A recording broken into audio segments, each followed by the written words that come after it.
good morning, good afternoon, good evening. It's Sunday night and it's time for another live stream.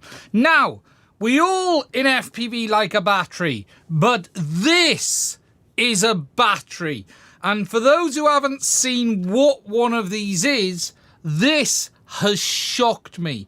Not only because of its capacity, but more than anything, its bloody size. Now, if you don't know what this is, and let me go to the full screen. For those who don't know what this is a 750 watt hour lithium ion battery for an EMTB or an e-mountain bike. I don't know what it weighs. It weighs way too much. Let me just have a look what it says on it. Is there a weight? There's not a weight. I think it's like 4 or 5 kilos. I'm sure it's made of depleted uranium. It weighs so much. But man, you would not want to put this in a wing. But what a bit of kit that is. Now, I have one of these because I did something. And that something that I did was this. I bought myself a bike. Now, let me just put this down safe. 1 second. Oh, Jesus, wet, that's heavy. Now, I've been looking at these for some time. And there are a number of reasons it's been bought. And I have not been to Halfords. But yes, I ended up going with the Cube Hybrid 155. I had a bit of a deal on it because it's a 2024 model. And Christ, they're good. And if anyone hasn't tried one, my God. My God. Now, I would have liked to have actually tried the Amflow, but the truth of the matter is the price difference between this and the Amflow was just too much. I managed to get a really good deal on this at the end of season. 2024 model. It's got the Bosch Smart System. But I managed to get a bit of a deal on it, which helped, basically. But it was substantially less than the DJI. But I would have liked to have tried the Amflow, actually. I would have liked to try the Amflow. I was out on it very quickly earlier. Took it out for a good spin. I got a bit of testing and setup to do on it just to get it out. But I'm really enjoying actually being back on a bike, which is nice to see. And yeah, it's going to feature quite a bit in the channel. So you will see it now and again. More than I'm comfortable with is for the person who's asked. More, I've been saving and I've had some money put aside for when I sold my last motorbike, because I used to have motorbikes, and I have had some money I've been sitting on for some time. But yeah, I am, for those who haven't tried one, it's surprising how good the E section is. That's for sure. So yeah, interesting times. I wanted something partly for the drones, because I want to be able to get to a few more places that I won't get with the car. Yeah, I'm thinking of going at Breckfast. Definitely fancy Breckfast. Definitely Breckfast. There's a couple of places down with me. It was very wet today. I had Triumphs and Harleys. For what motorbikes did I ride? Mostly Triumphs. I had Street Triple, Speed Triple, America, and I had a Thunderbird, and I did have a Rocket 3 at one point as well. Yes, I had the 2.3 litre monster. And then my last bike I sold was a Sportster 1200, converted 1200 fully modded, which I did myself. Because I like working on bikes as much as riding them. And the last thing I had was a Bone Shaker from Harley. And it was a Sportster 600 that was 800, convert 800? I'm sure the Sportsters were 8s, converted to 12. Street Triple R. Ah, yes, I had 2 Street Triples. The only problem with Street Triple, I never was comfortable on a Street Triple. I always found the bike was a little bit small for me. And what I mean by this with the Street Triple was I always found myself pushing myself back off the tank. The riding position on the tank Because traditionally, you want to be up against the tank to stop yourself moving around. I always found that too close. I needed to be about 3 inches back from the tank. And I was going to get a custom seat made to actually do that, to ramp up to hold me back. And I found with the Street Triple, I was always moving around on the seat. I was never comfortable. My baby was my Triumph, my Thunderbird. I had a Thunderbird, the new Thunderbird, 1700cc converted. I like big bikes. I'm not a sports bike rider. I don't particularly. I like a sports bike. My favourite bike ever I had, before we move on, was a Bandit 1250 SA, fully faired. What a bike that was. Just as an all-rounder, an unbelievable bit of kit.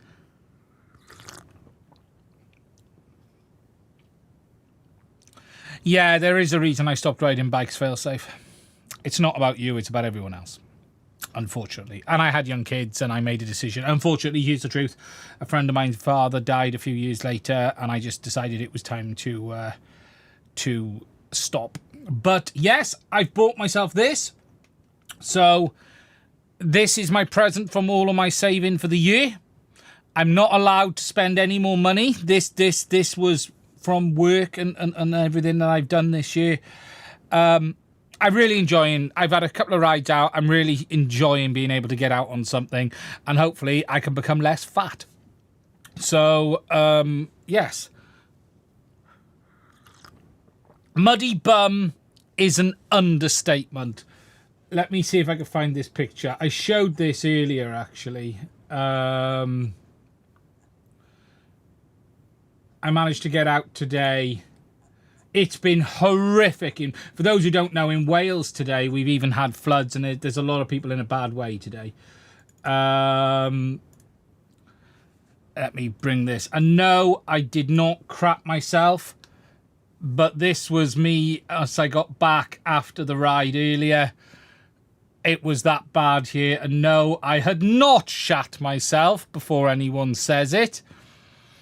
That was just the the outcome of the ride down around our local place. It was really bad today. It was horrific. Get clip-on mudguard for the back. I've already got the mudguard fitted on the back. I had it, but it needed trimming. The bike shop went to fit it, and it was a bit big. And their option was, did they want for them to trim it, or do they want to change it for something else? And in the end, I just said, leave it, I'll sort it out when I get home. So I've actually got the back guard on already. Let me open this image. This was it when I was home. That's the back guard's on. It's fitted, it's trimmed, but I ended up doing it myself. Yeah, I can imagine the trails. This was just a small trip today. Not too bad, but it was very wet, muddy today. Just really wet, muddy. But we've had horrific amounts of water around today. So, but yeah, the rear guard is fitted. How many watts is the motor? So it's the Bosch 7. So it's the Bosch. Way too short. Yeah, I think I need a bit longer to keep the mud off. It's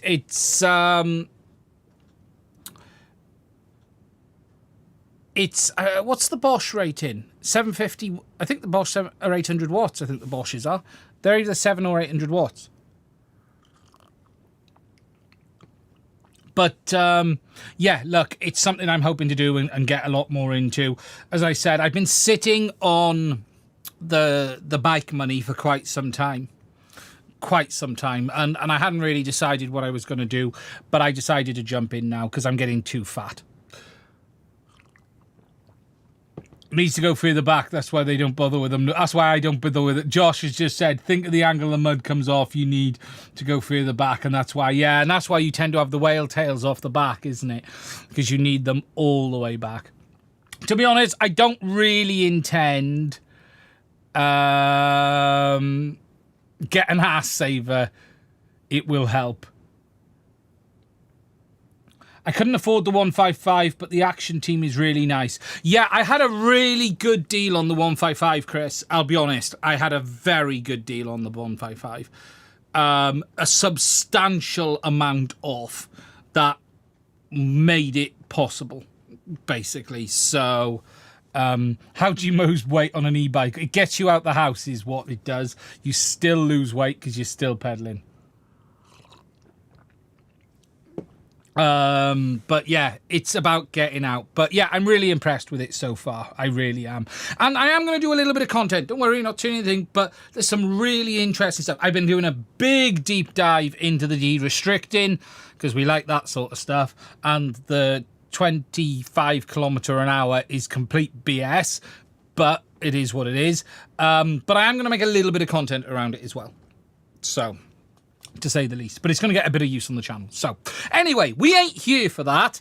We're here for FPV. Now, tonight we're going to talk about this BlHeli thing a little bit more. Now, I put a video out on this today, and I just want to talk a little bit about it. And I don't want to go over it too much because I've talked about it already, but I just want to make sure everyone understands the situation because this is really important. And this is really, really important because if we don't get this right, we are going to be suffering of this for the next 5 or 10 years.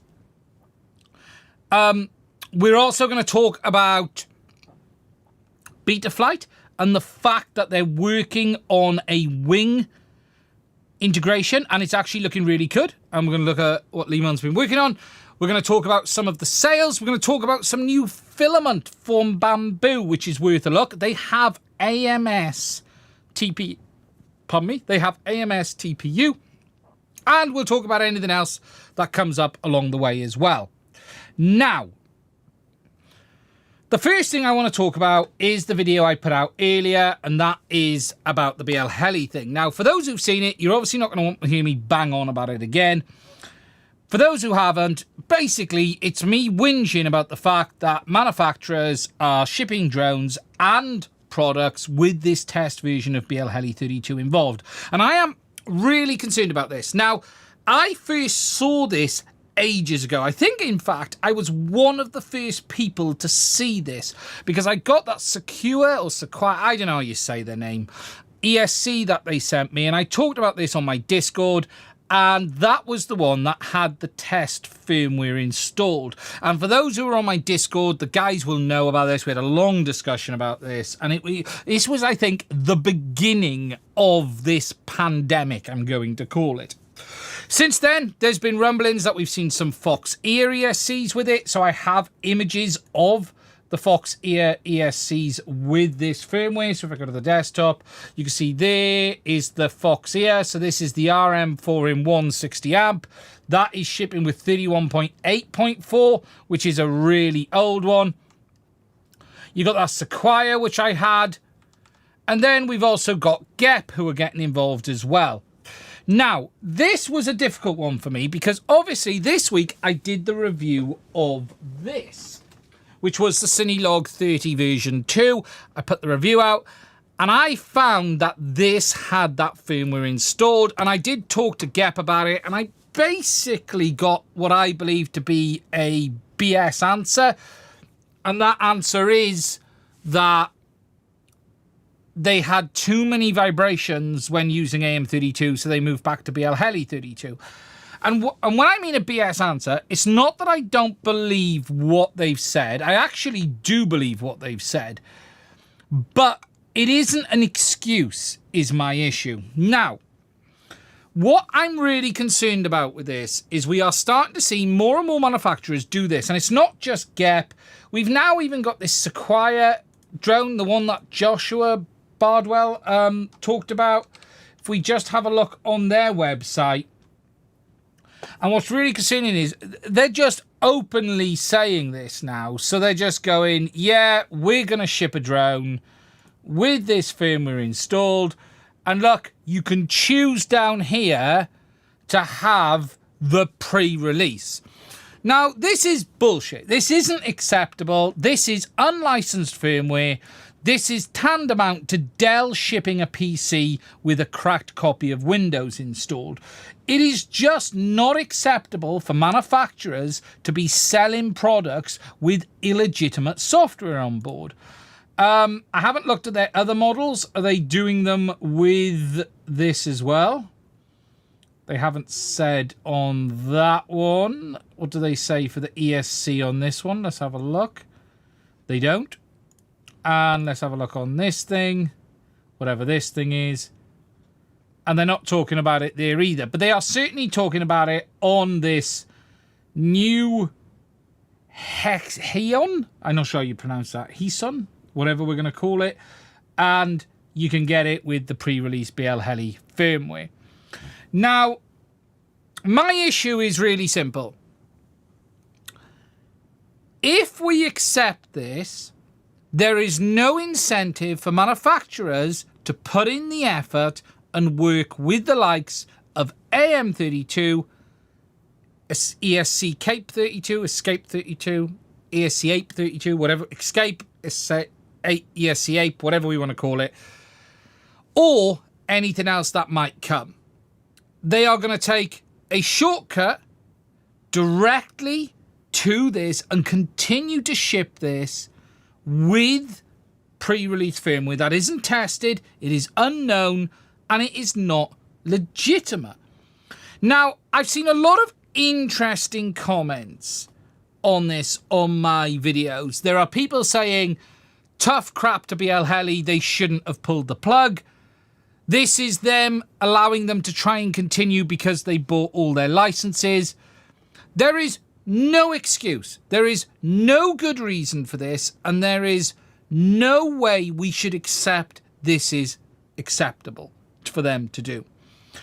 They need to work, and I do get that AM32 might not quite behave as well as BlHeli 32 in certain situations, and actually specifically, it isn't that AM32 is bad, but my understanding is AM32 basically has no filtering in the software. My belief is BlHeli 32 did a huge amount of filtering in BlHeli alongside the filtering that was done in the likes of Betaflight. So what you have is, where you have a frame where vibrations may be an issue or a setup isn't optimal, BlHeli was able to sort of tune past it in itself, whereas AM32 doesn't. And AM32 relies on the build being perfect. Now, this is an extremely complex issue, and I'm not even saying that BlHeli 32 was wrong for having this filter, and I actually think it's probably good.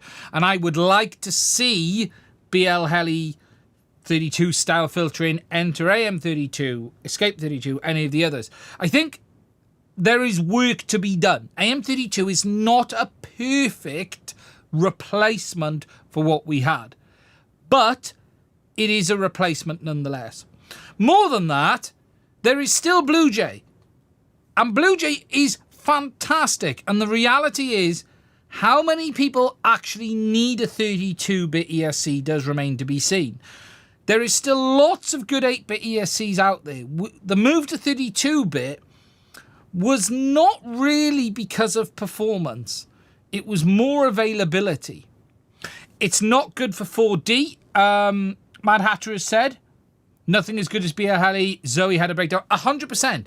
And there are absolutely elements of AM32 that it can't do. I'm not saying there isn't, but that isn't an excuse for manufacturers shipping illegitimate software. Now, there are people who think it's okay, and that's okay. If you think that, that's okay with you. But just note, this is not good for FPV. There is no easy route out of this for users. You can't just flash AM32 if a target is available, even if you wanted to. You've got to do the pad. You've got to unlock the bootloaders, and then you've got to go about the pad.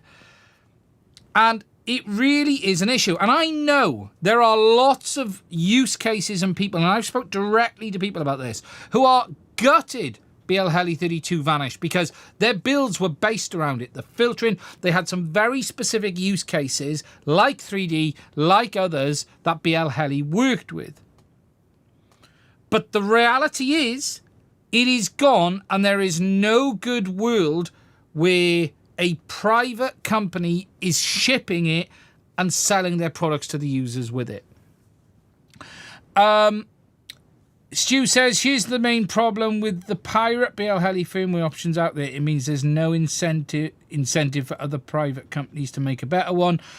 I somewhat agree and I don't. There is lots of really good ESCs coming out. You've got the Voltara, which I've talked about a few times. You've got FetTech, who are doing some interesting stuff as well. Don't discount them. There's lots of options. The risk here for me is not really about private, it's about open source. The risk here is if they continue to work with this test version, they will have no incentive to really support the open source projects, both in development and financially, because remember, everything comes down to money, and they really just will not have the incentive to get involved. And that is my issue with this. So, look, I've been very clear on my stance, and I don't even expect other creators to follow it. It's not my problem what they do. My stance on the channel is now, I won't review a product with BlHeli test firmware on. That's it. End of. I'm not even doing it. If it comes in with it, it will be offered to be returned. I did the GEP, and I am disappointed with GEP on it. And look, this stance has probably annoyed them and probably taken me off their review list. It is what it is. I have to be open and honest. And the right thing here for the FPV world is that this isn't accepted as a legitimate way forward. I would not have an issue if users were buying ESCs with AM32 and flashing them to BlHeli 32. That I really wouldn't care about. But manufacturers shipping with this just isn't acceptable. It is illegitimate. It is unlicensed. It's that simple. There is no other words. Now, the way I understand this has happened is, my understanding is, and I can't go into this too much, that test versions were issued to manufacturers to allow them to test their hardware. There was no real concern about test versions having too many limits, because when a business is in progress, it was easy to deal with the ones who were shipping with test versions. I do know in early test versions, they did have limitations. I don't know if any of these test versions that are being shipped do have limitations. It is possible they don't. But that doesn't mean they don't have any number of unknown bugs. It doesn't mean they don't have any number of unknown issues. And if we actually look at what Betaflight have recently done, what ELRS have recently done, the real risk here is you're going to have ESC manufacturers doing copy and pasting of their designs with existing targets to make them work on the firmware that they've already got, because they can't edit the firmware, they've just got test versions. This was a big problem in ELRS, and this was a big problem in Betaflight as well. The reality is, we need firmware that's designed for the ESC, and that ESC needs to have been used either with proper open source firmware or others. And look, I genuinely, and I'm going to say this, and this, I hope, look, I'm going to say what I say next in the spirit that it's given, and that is as feedback. It is not hate. It is not in any way diminishing the work that anyone's done.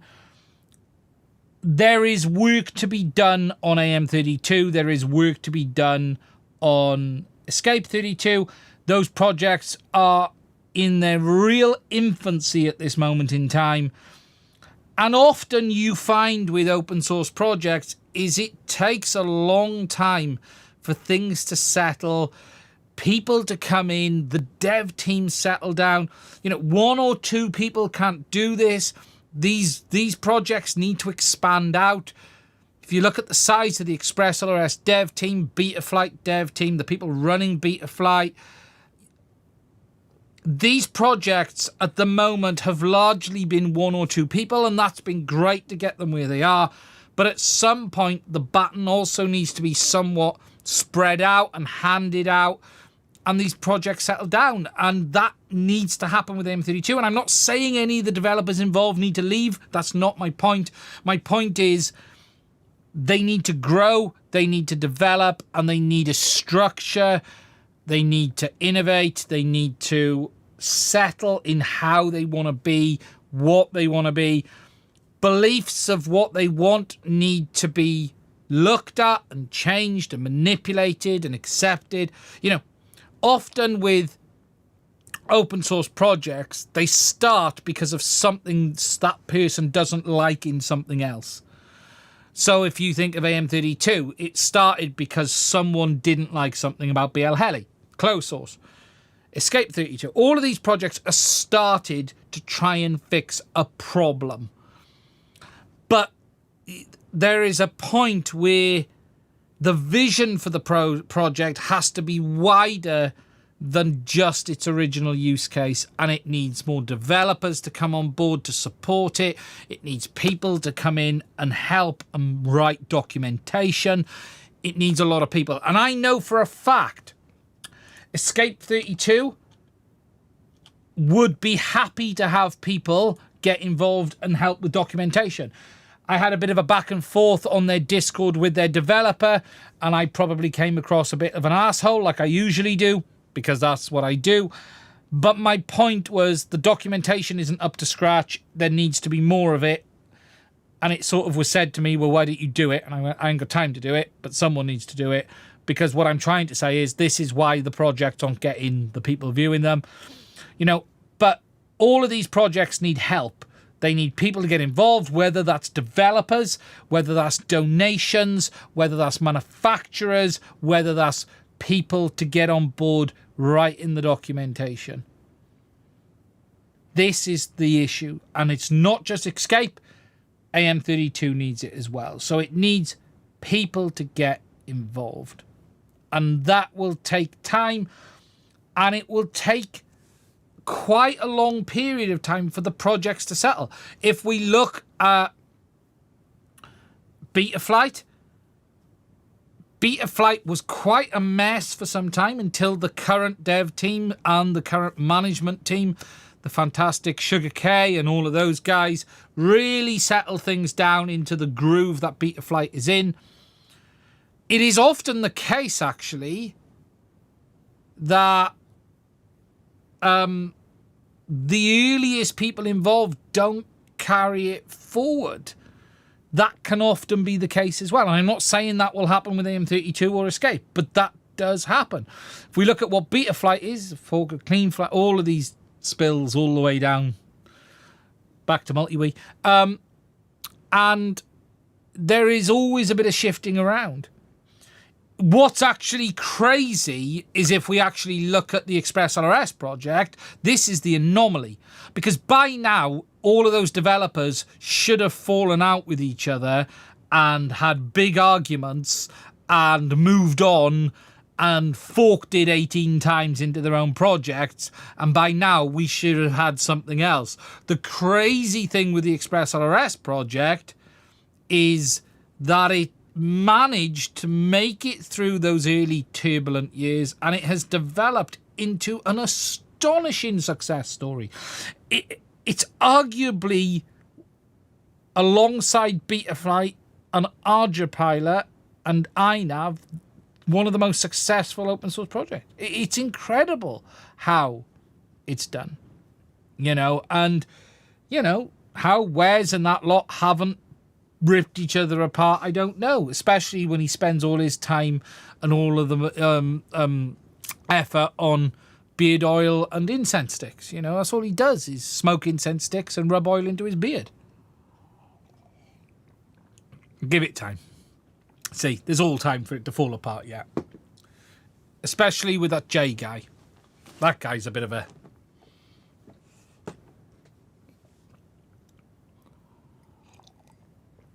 But, here and now, the fact is, this is now in our hands. And I ain't saying this because I want to do harm. I'm not saying this because I want things to fail. The truth is, we need to support these projects. If we don't, we won't make progress, and we will be stuck in a loop of test firmware for the next 4 or 5 years.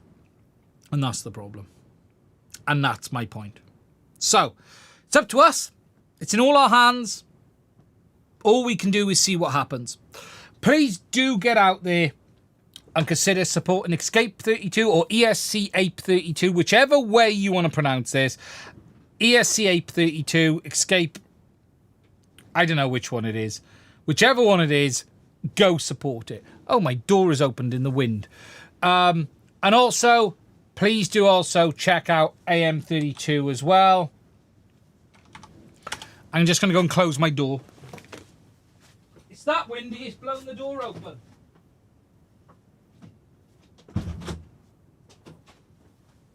It's crazy windy tonight. AM32 as well. They have their main website, but they also do have their... make sure I get to the right repository. There you go. AM32 does have this as well, so please do check them out. Anything you can do to help would be great. Which would I recommend? AM32 or Escape 32? Genuinely, I have not tried Escape 32. I need to figure out what targets are available for it. ESC Ape 32, Escape 32 has had less targets that I've seen available for it. So if I just go to the desktop, they've just done an update. There are more targets coming on board, but they do have a lot less targets than everyone else right now.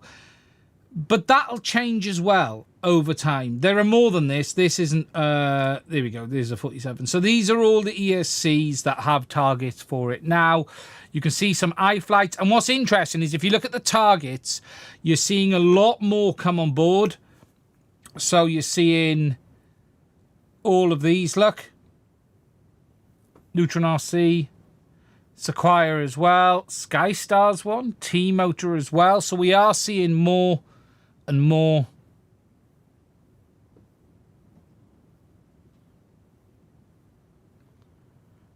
So there are options.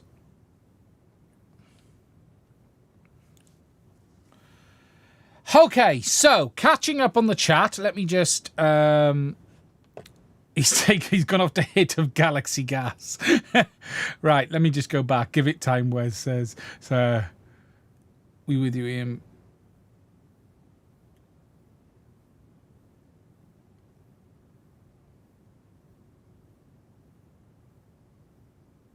The thing I don't understand is why they shut it down. I mean, BlHeli 32 Slack were not very common in bad drones. Okay, so ProTech has said, the thing I don't understand is why they shut it down. I mean, BlHeli 32 Stack were not very common in bad drones. Speedy Stack are the bit. Okay. BlHeli 32, BlHeli was a close to, if you look at the numbers published, $1 million a year business. Okay? That's income. Ask yourself this question. Unless someone put a gun to your head, would you shut that business down? Stop thinking about this in the terms of having a choice. Stop thinking about this in the terms of even having an option of leaving targets online, open sourcing, selling it. Think of this as Jason Bourne diving through your window, putting a gun to your head and basically saying, make this vanish now, never talk about it, never discuss it, never publish this again. That is how you need to think about this.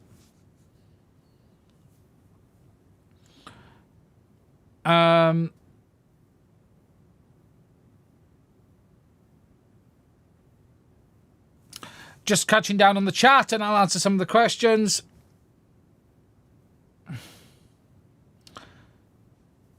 It does make sense, ProTech, when you understand the country involved. This is not the EU.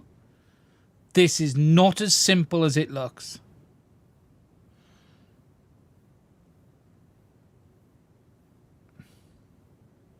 No one gives up. I think it was Jason Bourne and not a super sexy spy lady.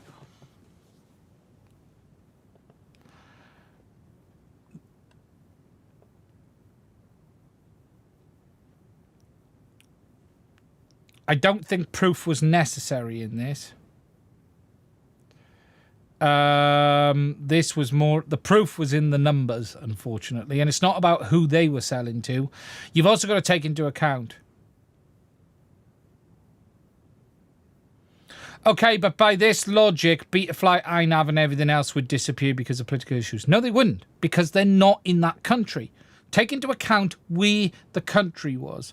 Stop thinking in terms of, oh, but they delete open source. This is a very localized, specific issue. You've got to take into account.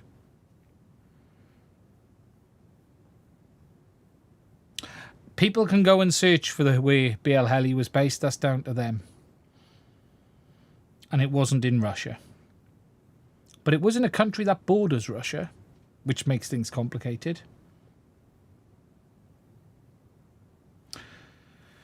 I think the issue was, it's as simple as, unless you can prove with absolute doubt this will not be used for anything but hobby use, which they can't, then this needs to go away now.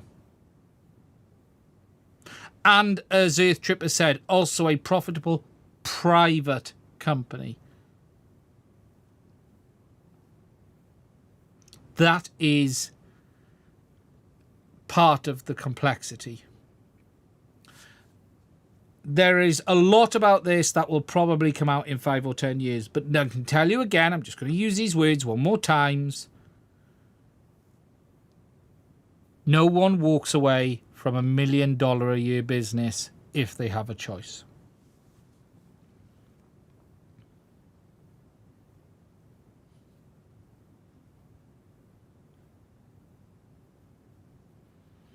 Just move. It's not as simple as that at times.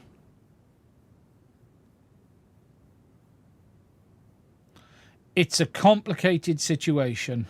And when the men in black come knocking, you've got to be very careful. Okay, just catching back up on the questions. Decided to try DJI, got pretty good deal on goggles too for €350. Not bad. O3 unit is hard. Couldn't fit it in any of my frames because the camera is too wide. Yes, O3 uses a 20mm camera. If your frames are designed for analog, they're going to be 19. You have to have an O3 compatible camera frame.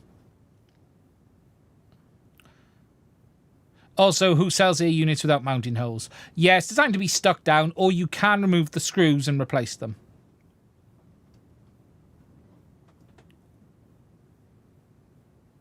BlHeli went military only. Not quite. You'd also notice that their revenue skyrocketed around a certain time. I have discussed this in a video before.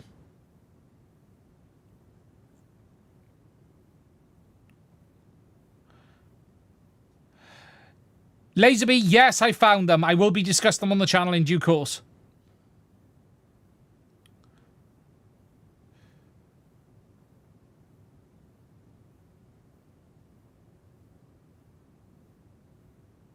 Gerald Bull moved and that didn't end well for him.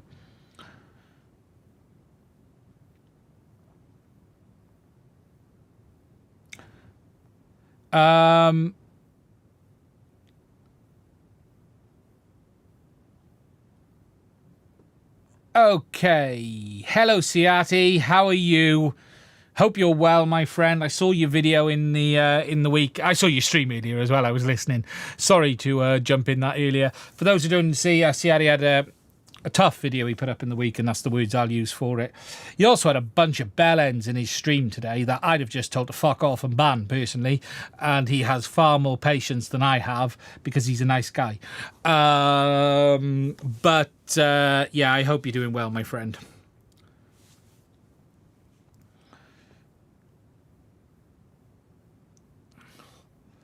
Okay.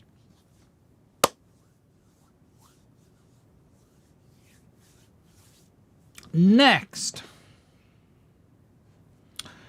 let me just get ready. What are we going to talk about? Next, whilst discussing things related to things that we don't like, Cadex have now put up for sale their repeater box. Now, for those who haven't seen, it is available to pre-order.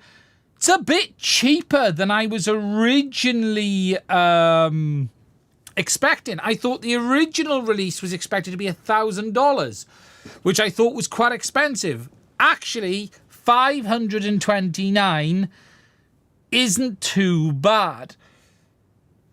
Now, as for who will want this, well, all I'm going to say is it's rather interesting when you see the suggested accessories that are available with this. So if we scroll down, it is available to purchase alongside the Cadex FPV infrared night camera and their cheap Express ELRS AIO. Now, I can't imagine who would want to buy a box like this to allow you to fly ultra long range and have an infrared camera as well. I'm not suggesting anything, but I'm just saying that, you know, their suggestion is that you might want to buy this alongside a cheap AIO and a infrared camera. So, yeah, it is available. Don't know who it's for. There is a couple of videos of this up now. I don't have one. I don't have a contact with Cadex at this moment. I'm trying to figure out a new contact with Cadex. Their rep left a few months ago. She was amazing. Amelia was genuinely brilliant, especially considering the amount of crap that I gave them over that system in the early days, and continue to give them over the way they behave at times. She was brilliant. Genuinely, Amelia was absolutely fantastic. Unfortunately, she left, and I didn't have a contact there, but I've been given one now, so I've reached out to try and find out what's going on. It's a complex product, and it is a product that I think many people won't fully understand, because there really is a bit of a weird limitation with this, because what you can't do is easily stick this on top of a mountain and fly, because the way this works is a bit quirky. And for those who don't know, let me find the image, because there is an image about the way this works, and I've talked about this before, but it does have a little bit of quirky behavior that you need to understand. And it's from the manual. Let me just find this image. Here it is. Open in browser. And it's this. So when you're using the repeater, let me move my head. Your goggles change to 5.2 gigs from 5.8 and communicate with the repeater on 5.2. And your drone remains on 5.8. So you get your 5.8 coming in, strip it across, and then 5.2. Now, the quirk to this, and it's not a major quirk if you understand it, but the quirk is, if you were taking off over here, your drone is going to need to communicate with this side of the unit at 5.8, send it through, and send it back to your goggles here. If you move this drone to here, right, it is not going to communicate directly with the goggles. It still has to go through the repeater to come out down here. And what this means is it's going to limit where you can put this. It isn't simple in the way it works in this respect. And it is going to be challenging for some use. Some people have tested it. I know Kramer FPV has tested it. He's had one. I'm not sure where he's based. He's Hong Kong, isn't he? So he's probably got one early doors. It's got a few quirks. A drone scenario is probably a great use for this, if I'm honest. A drone scenario is a good use. But what you can't really do is hide it around the corner of a building. Put it on the repeater on a large fixed wing and have it loiter. Yeah, something like that. That's the use case for this. I'd have it repeater up on a fixed wing for a long time. Obstacle reminds me of Madonna music. So, yeah. But yeah, look, it's out. It's available. Wes has asked, am I going to get one in? I don't really feel the need to blow $500 on one, Wes, because I don't really know what I can say about it. I can't do long range in the UK. I'd love to test it, but to blow 500 on it, we've already got teardown images, so we know what it's like inside. I really don't know what I can do with it. I'd definitely like to try it, that's for sure. I'd actually love to have a look at it. But I think it's an expensive purchase in my scenario to warrant it. I could never recover that back on the channel in revenue. I'd never recover that in AdSense. It's one of these products that I think has such a limited use case. I don't really know what I can add. All the Cadex testers have got it. So they're going to put videos out.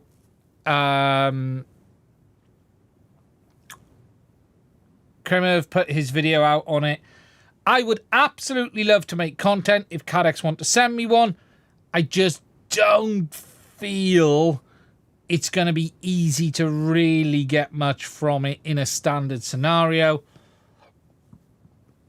It works. I believe it works fine. Wes, where are we at on repeating Express ELRS? Can we lob together 2 transmitters now to do a repeater? I haven't looked at this.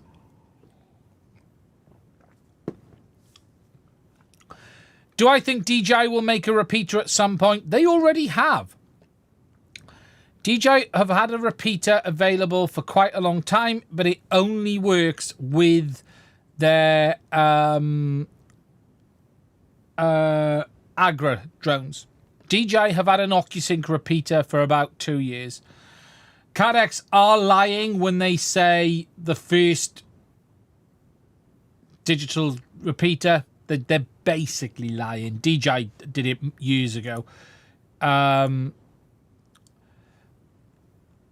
it's not designed for general FPV. Do I think DJI will make a repeater for general FPV? Never. Never, never, never. I don't see DJI ever going near this at all. Just not going to happen. DJI...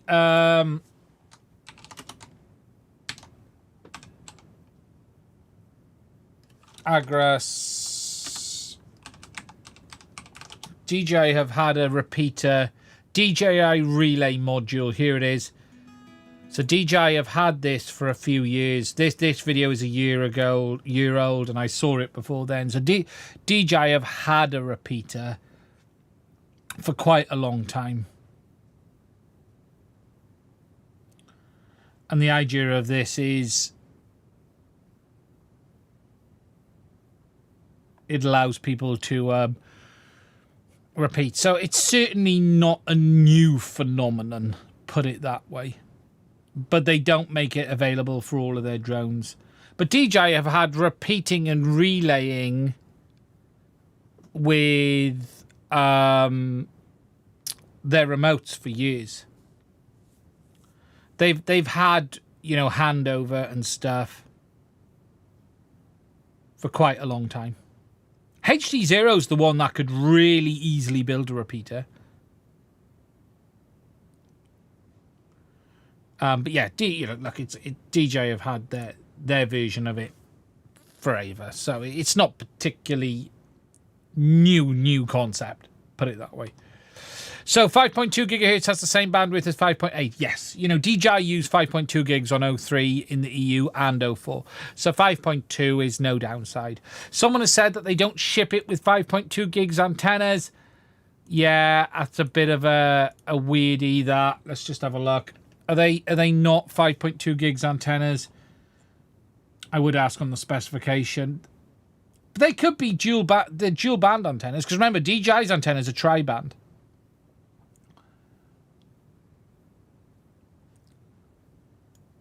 .2 gig. No, they got different specs for 5.2 and 5.8 gigs antennas.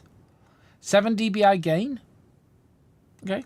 Latency, I'm hearing it's not making a dramatic difference. And that's the bit I would really like to try, is the latency on this. I'd love to try it to really get some proper latency numbers on it.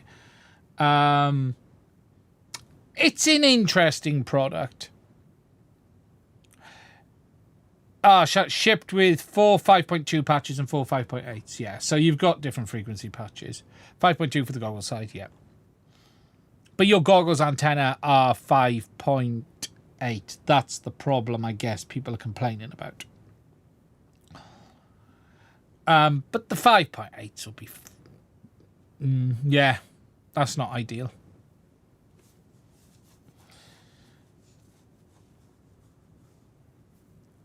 4 5.2 stubbies for the goggles. Right, okay.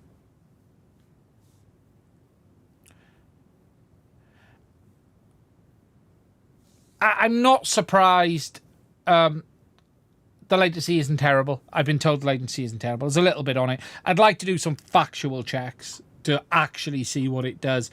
But let's be honest here. This is not a product that you're using to really care about latency. I'm sorry, but it's not for that. It's just not for that. It's for the likes of a person who used to fly a lot of long-range stuff, and he would have loved to have had this on a second plane, flying behind before he became a big wuss, and he no longer did that kind of stuff, you know, before he let the community down and stopped providing useful and helpful information, and instead spent his life smoking incense sticks and rubbing beard oil into his beard. But, you know, what can you do with these people? Power-wise, does it say what the consumption is? Has anyone actually done a consumption test on this? Latency 47 milliseconds. Was that what you were seeing on the screen, Shannon, or was that tested? Because Cadix's latency numbers are a little bit flexible is the term I will use. Okay, I'll use the term flexible is the term I will use. They are open to interpretation at times. But yeah, especially at the higher numbers. But if it's right, I'm not shocked. It shouldn't be shocking. It shouldn't be shocking. Just reading down. DJI has the 4G dongle for the Air 3 and the Mini 4 Pro, which is pretty much infinite range. Yeah, 4G on an FPV system, though. About the only thing you can use it on is a plane. OpenIPC could do that if you wanted to. You could test in Wales, just need a long... Well, I could ground test it. I could absolutely ground test it, is what I could do. Like I did Hearlink. I did a 20-kilometre test on Hearlink on the ground. I could absolutely ground test it on my e-bike. I could mount it to my bike, is what I could do. Shannon, have you done a power consumption test just to see what it's drawing? I'm just thinking, what would it be like on a plain battery? I wonder how many watts it's taking. Yeah, you could test it, but there is a point where you're just going to show, does it physically work? You put it on a hill and you go over the other side. And does it work? Yes. Perhaps that's an interesting video, actually. That could be an interesting video. Oh, if Painless has got one. Well, Cadix haven't sent me one. Has Painless got one? Let's have a look. If that's the case, I'm out of Cadix's good books then.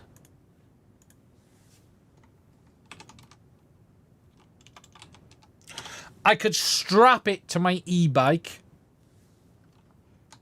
Yeah, well, TMC is one of the testers, so you've got to take into account the testers outside of the KOLs. Oh, yeah, he's got one, so there you go. Painless has got one.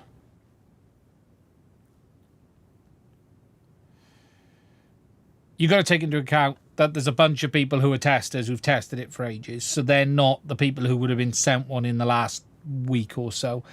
I'm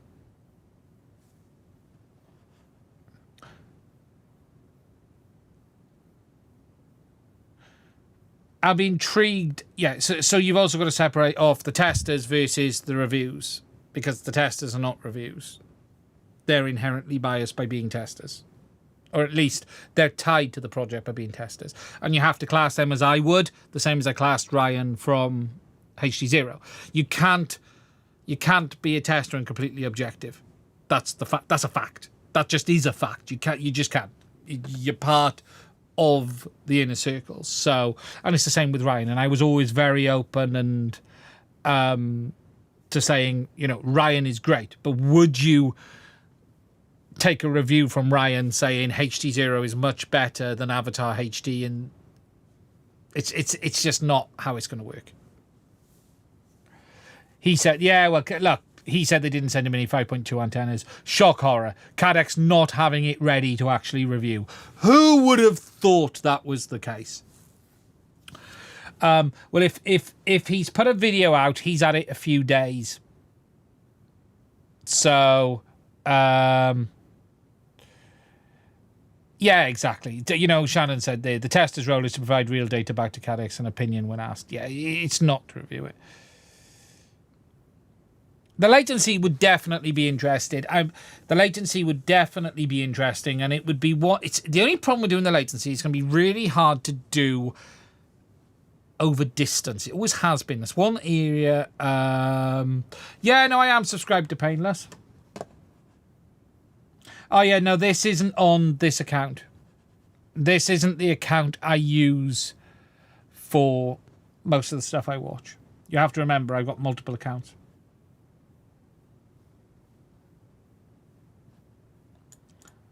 There he goes. He gets a subscriber from there. Yeah, Lee tends to do it that way, doesn't he? Lee does tend to do like I know when Lee does content, he tends to do a sort of early first look video, and then maybe quite some time later he will do the actual video on the product. Lee tends to do, here's what I've been sent, and I actually completely understand why Lee does this, right? I get this all the time. Manufacturers are on my back all of the time. When's the review coming? When's the video coming? When's the video coming? When's the video coming? Now, I have a way of doing content on this channel. I always do it the same way. And sometimes I need time to do that. But they just want the video out. They just want a video. When are you doing it? When's the video out? When's it going? Can you tell us when this is? And it bloody annoys me, but it is what it is. However, doing what Lee does sort of gets that off his back. Because what Lee will do is, here's a product, here's a bit of an unboxing, here's what it looks like. And now now I haven't watched this video, but you tell me, for those who've watched it, is this what Lee said? Here's the product, Cadex have sent me this is what it looks like, here's the kind of things you're going to use it for. I'm looking forward to using this over the next couple of weeks. I'm going to be talking about it on the channel, and if you're interested in seeing that, please do make sure you are subscribed. Is that what Lee said? If anyone watched it. Maybe talk through the spec and the basics, but basically said, I'm going to be taking it out for a fly in the next few weeks, and I'll be talking about it then. That's what I would expected of Lee to have done. And that's not a criticism. That's just, oh, no, he may not use it. Almost good with. Yeah, that's generally, and I've watched a lot of Lee's content, and he's not wrong. But what he does in this is very clever, is he gets them off his back. Because they've got a video now. And they don't really care, look, let's be honest here. They don't really care how much you show. What they want is the video.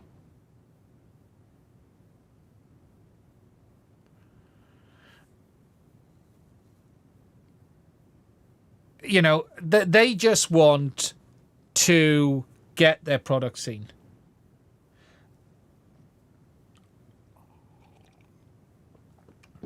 I should check that Cadex haven't actually sent me one. I wonder if there's a box turned up that I haven't opened. I haven't had much in this last week, so...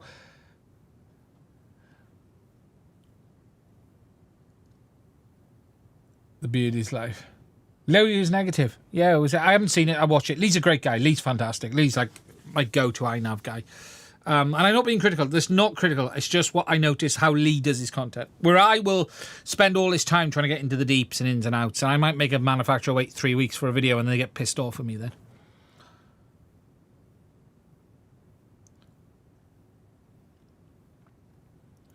But none of them tear it down after. No. No. All live. Okay, catching up on the chat. So, look, it's out.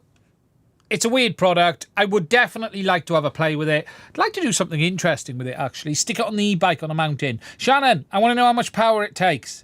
Get yourself sorting out. Bloody testers don't even know off the top of their head how much power it consumes. Unacceptable. Come on. Stop messing around with that OSD crap. You don't need to be messing around with sneaky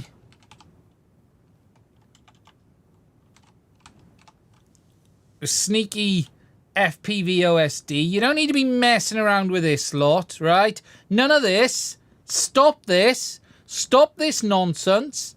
We don't want this. We don't need this. Where's his website?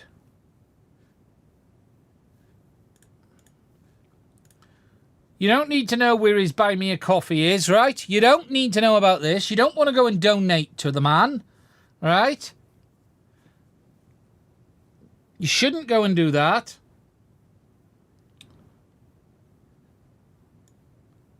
Like I did last week. Week before? I can't remember when I did it now. When did I do it? I can't remember. I did a couple of weeks ago. But if you didn't do that, he needs to stop it and get on with it and give me the power.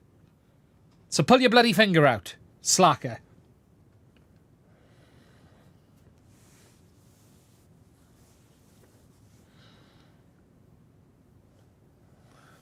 Slacker. Can you tell if it's worth an upgrade, if there's worth an antenna upgrade on the goggles too? Actually, this is quite interesting. There are some new antennas released this week for the goggles too, and I forgot to put that in the top. Beachish Jones Systems FPV. So, BDS.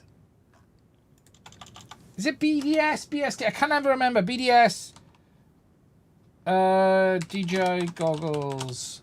I'm sure it's British Drone Systems. BDI. Sorry, not BDS. BDI. British Drone Industries, not Systems. I couldn't get it right. BDI have this. They have released a new patch antenna for the goggles too. Look, quite interesting. He's reached out to me. I need to reply to him. My email, I'm just so behind. And I saw the email and go, I need to reply to that. Extended range. They replaced the Omni antennas at the top. They look really quite cool. If you want to look quite, even more crazy than you did before, you do have a patch for the goggles too. And let's have a look at what they're saying. So stowed or deployed. There you go. Very nice design indeed. Description is very vague apparently. So let's go on to the more info. So what do we know about it? What have we got? What have we got? Unique pivoting design enables instant deployment. Adjustable position, which is nice. Improved range of penetration. So,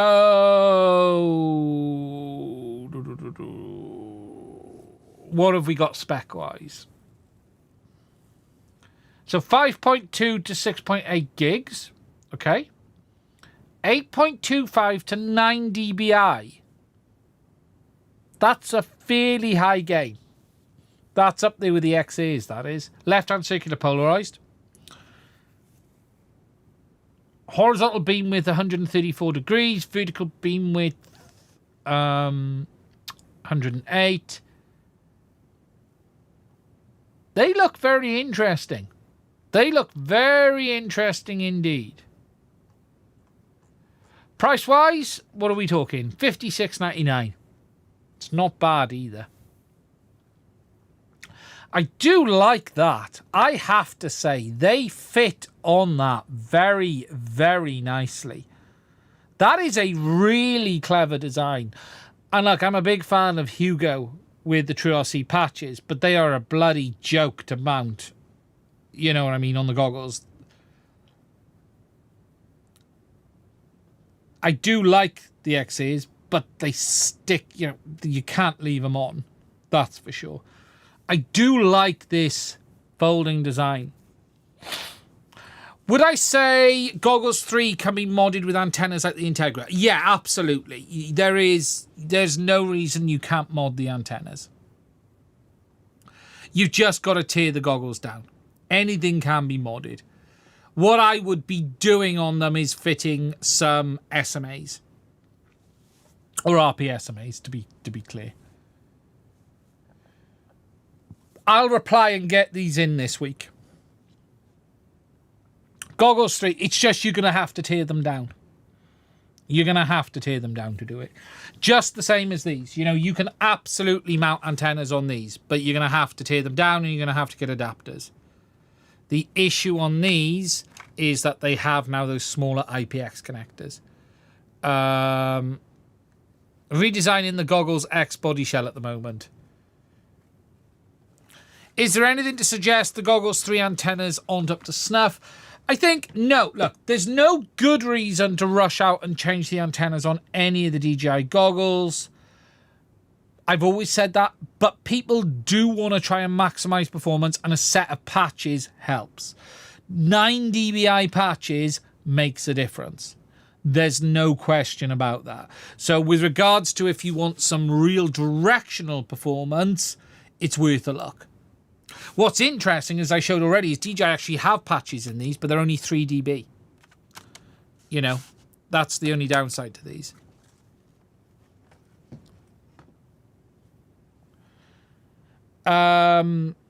So, yeah, look, very interesting. I'll reply to the email after the stream and I'll get a set in. Simple as that. Okay. Just catching down on the chat. What do we got? What do we got? What do we got? Yeah, patches help me V2s. Power draw on the repeater is 0.74 amps at 9 volt. Oh, God, you're going to use Ohm's law now. 74 milliamp. 74 milliamp. Or 740. Oh, 0.74 amp. 740 milliamp. 740. Okay. 740. Calculator. Where's my calculator? 740. 6 watt. Yeah, it's something like that. 6, 7 watts. Quite low. Integras versus Goggle 2 and why? Integras because they're a better fit and they're cheaper.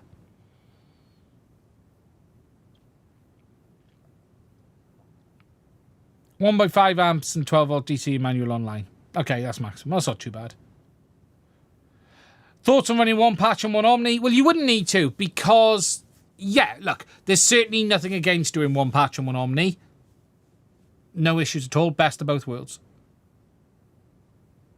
Goggles 2 have a bit of a complicated transmission. They only transmit from the top ports off the top of my head. I'll need to double check. I think they only transmit off the top ports on the Goggles 2. So as a result of that, one patch and one Omni actually would be quite good. Because then you'd have the best of both worlds. Because it can switch through for both.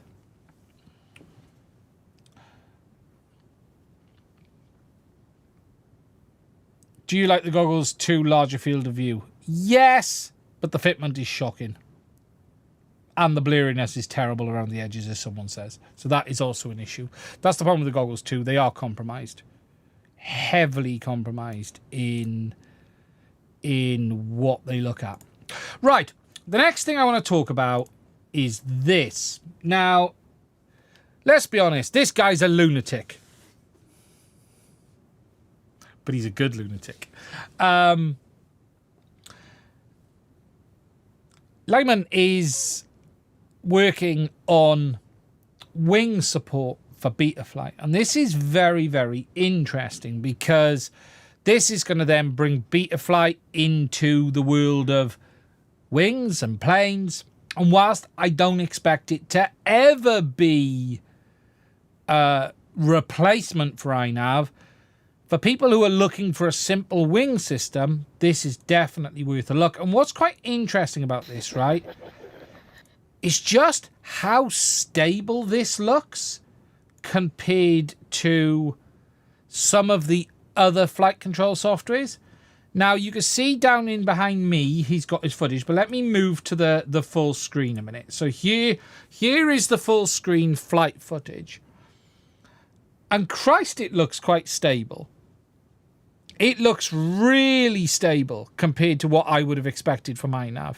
Wes said, flew that yesterday and was impressed. Pretty cool to be able to use SPI Whoop AIO. That's cool, Wes. I'm really looking forward to this.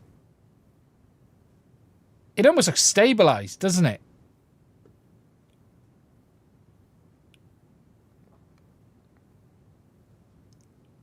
This is cool. This is very, very cool. So, it's work in progress. There's more work to be done, I believe. They're adding modes. They're adding things like this. But honestly, it's looking very, very interesting.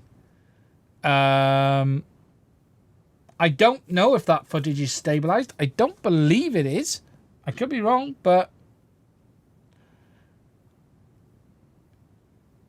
it's looking really, really cool. Really, really cool. And this is going to be quite big. This is going to be quite big indeed. Now, it was only a small little plane, but it was great to see. In the Betaflight Wing channel, did he? That's cool. We'll have to have a look at that. Very cool indeed. Very cool indeed. So,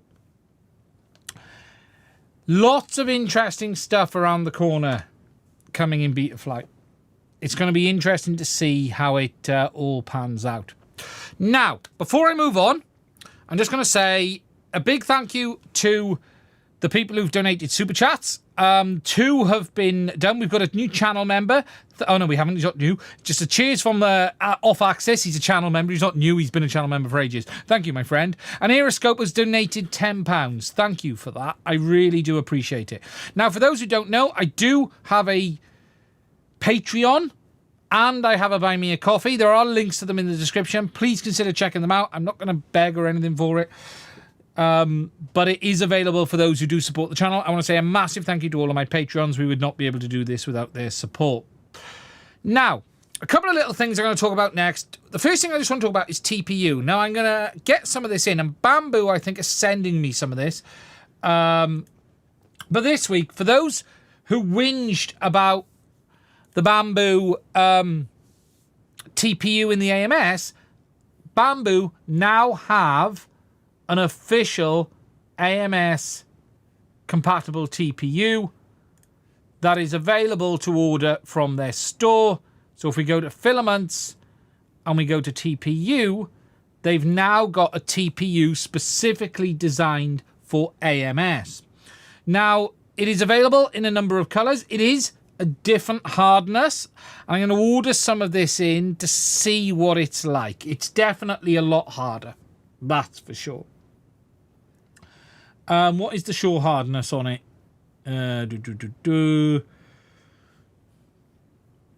Tough yet flexible. Are they saying what the shore hardness is? Yeah, 68. But let's see what it's like.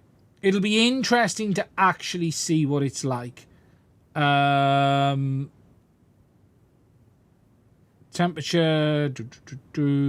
What are they saying? They're just showing the different options with it. People say it more or less acts like PET-G. Okay, I'm gonna get some in and try it.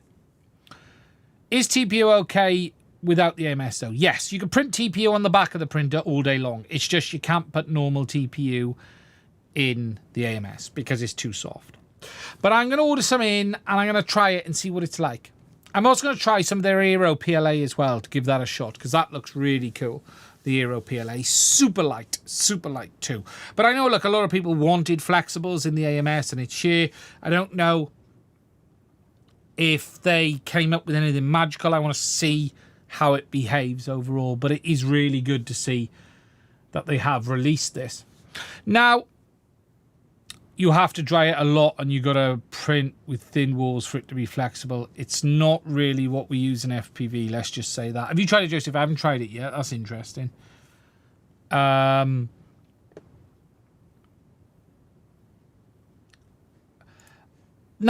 this week, we obviously have Black Friday here, and there are some deals around that we're starting to see.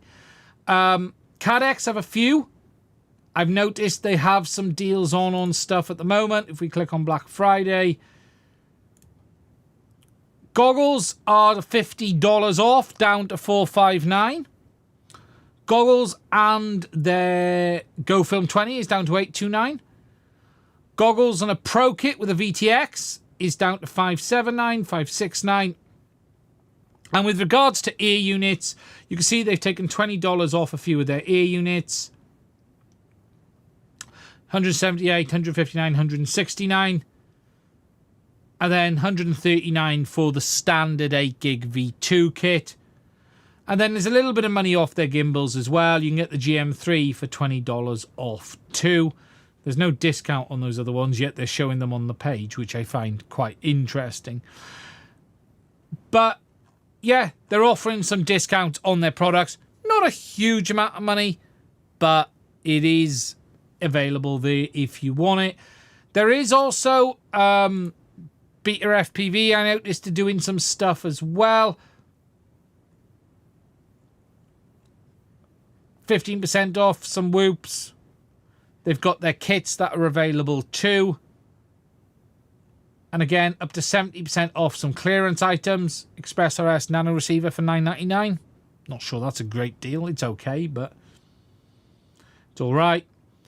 4K action camera. Also, someone has just said some great deals on AliExpress as well.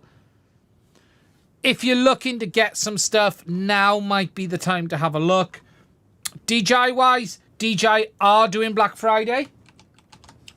But don't expect DJI to give you Black Friday on anything new. DJI always use Black Friday, and I said this on my Discord a couple of weeks ago, that DJI use their Black Friday to discount products that are basically heading out of the door. The Action 4 is on Black Friday. Actually not a bad deal, if I'm honest. The Action 4 is down to $199 in the UK. I was actually tempted by that.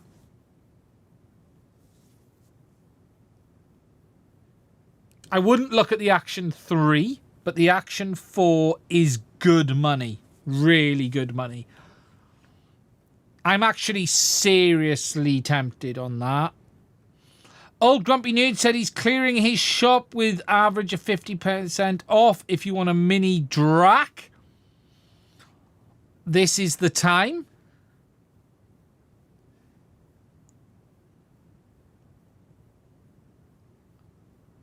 DJI have also got some discounts on their battery power stations too, but most of this is stuff that is coming to the end of its life with DJI. But the Mini 4, that is a bit of a deal.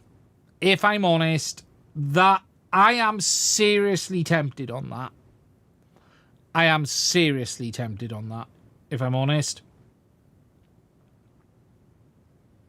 Someone said HD0 have put some discounts up as well. I haven't seen them. Have they been? Where have they been put up? Mini Drax sale. Let me have a look for that as well.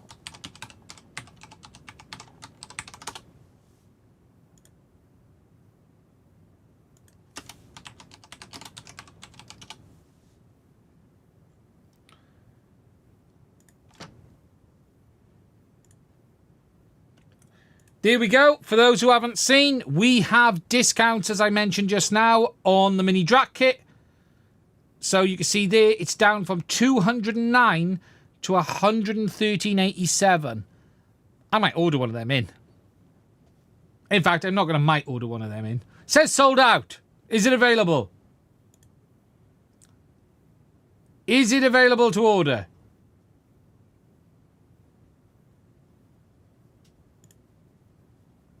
How long have I got to wait?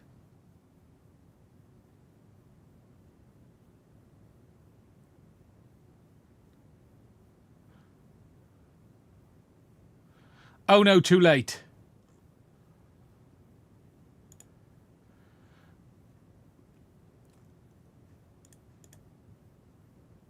There's discount, slight discount on that as well, sold out. Foam only kit right there.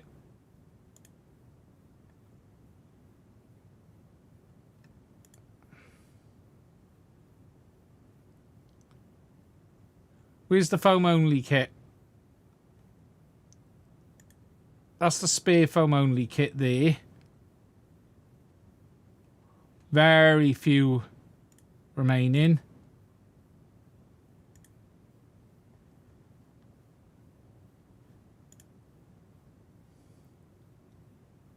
Mention it and it's gone. Same as that.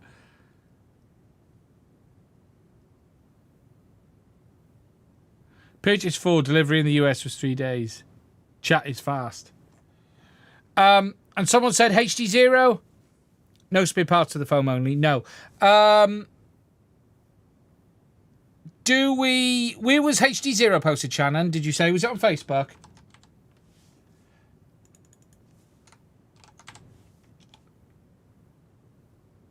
HD0 Discord. Oh, okay. Let me go over to there then. Let me go and have a look.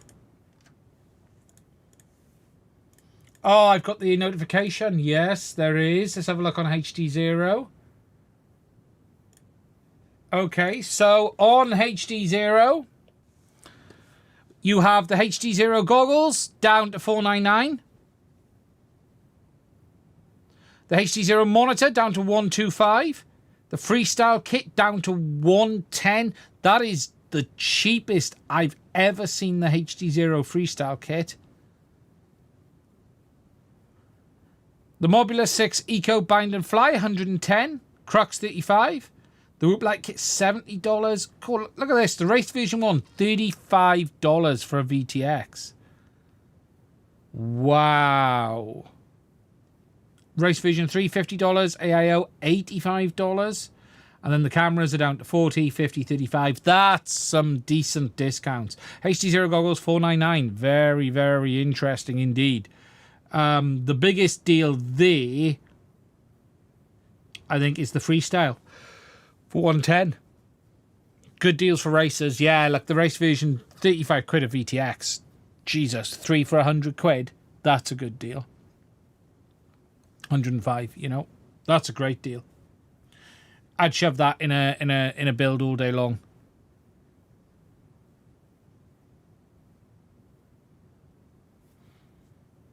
Not bad at all. $70 VTX and camera.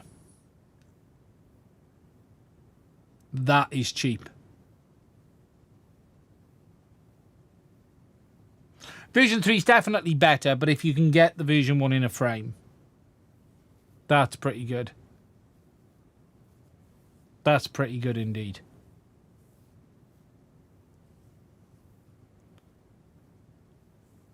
Pretty good. So that's available on the HD0 store as well. So there's lots of deals. There's lots of options out there right now. So for those who are looking for deals on DJI FPV, that's complicated because we've got 04 around the corner, but you want to stick with Goggles 2, Integra, Goggles 3, or N3. My personal belief is still that Goggles 3 is the best way to... Sorry, Goggles 3 is the best option, period.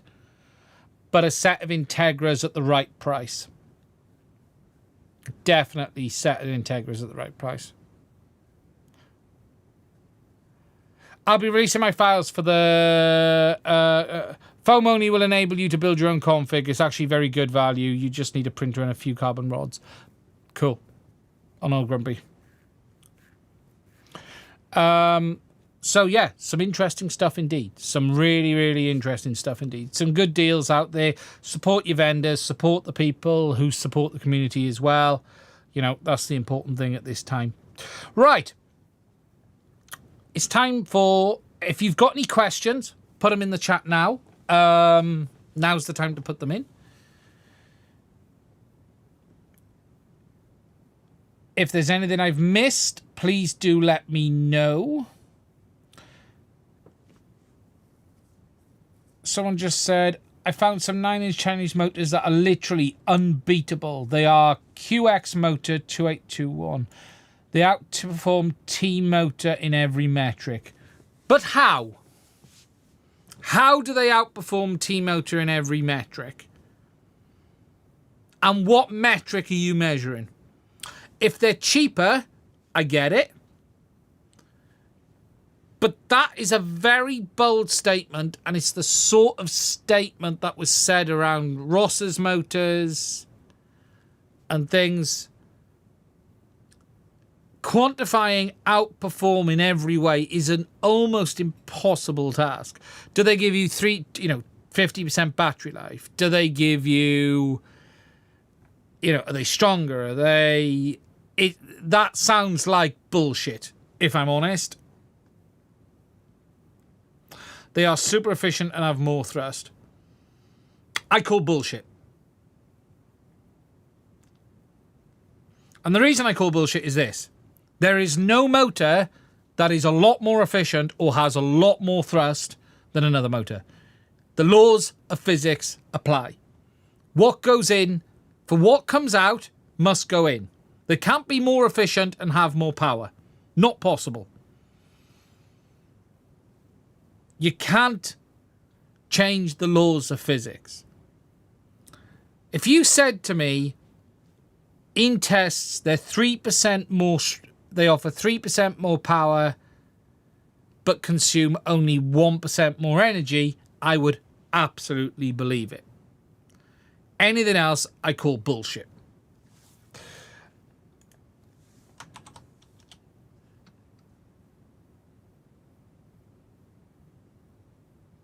Because 110% efficient. Because there is no magic wand to make motors better.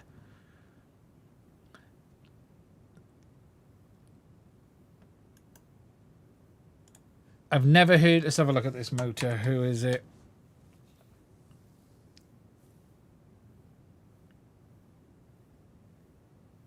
qmotor.net. Well, here's a great start. Everything on their website is Everything on their website is a render. Everything is a render. And it looks like it's a clone of the iFlights.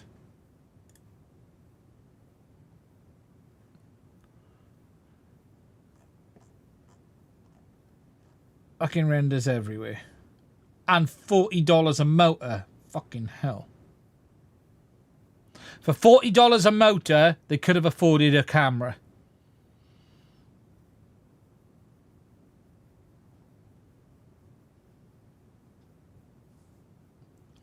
Let's have a look. So, what are they trying to say?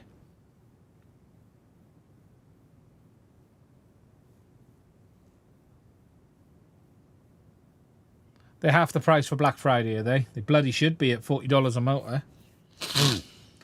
I'll be honest, there's nothing that impresses me so far. The renders certainly don't. That looks like that was drawn by my 10-year-old. And this is their website. They love you long time, John W. said.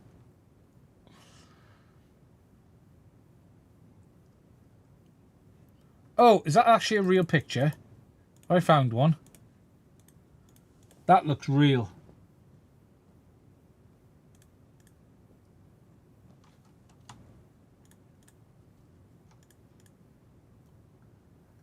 solid shaft.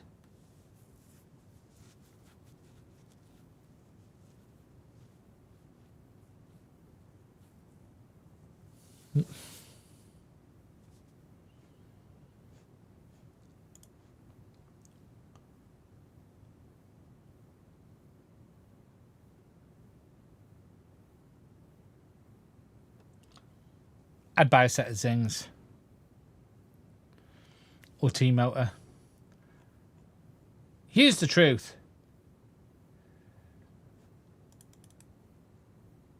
Right now, it looks like just another Chinese motor.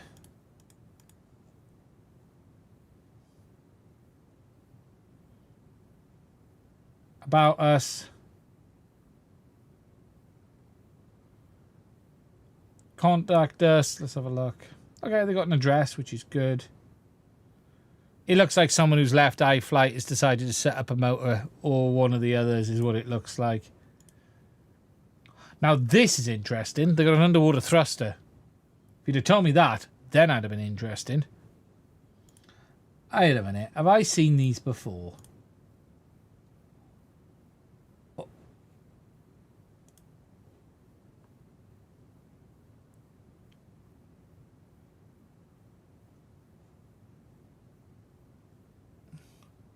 Violent fan kit solution, that was called. Look. Violent fan kit solution. Yeah, look, I'd buy Zings or T-motor. I'm sorry, but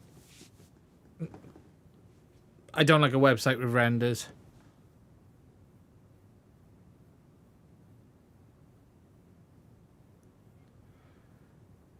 FPV leads to violence. My DJI full ear unit has a random OSD flicker. Ooh, a bit unusual. No. If the OSD works, it should work. Are you on a soft serial or something? Just make sure you're not on a soft serial on the flight controller. I would also have a look in Betaflight, if you're running Betaflight, at what the CPU utilization is. Have a look at what your CPU is at. Just to see if it's not overloading. Every time you fly, it ends in violent flight. That's for sure. It definitely does for me. Right, guys. I am going to end this one there. Look after yourself. Stay safe. Thank you for spending some time with me tonight. We'll be back same time, same place next week.